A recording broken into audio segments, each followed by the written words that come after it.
ሳላውቅ ነው። አውቀሽ እንዳልሆነ አውቃለሁ። ደህና ነሽ? ደህና ነኝ። ምን ነው? እግሬን ስረግጥበት አመመኝ። እሺ አይዞሽ፣ አረፍ በይ።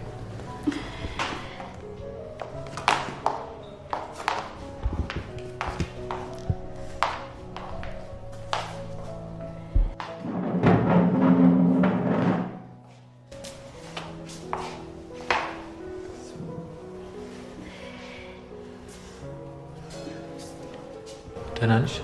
ትንሽ ለማለኝ መሰለ። እስቲ ልልሽ። አይ አሁን ደህና ነኝ። በዛ ላይ ሰው ሊመጣ ይችላል። ማንም ቢመጣ ግድ አይሰጠኝ። እሺ የኛው እግሬ ነው።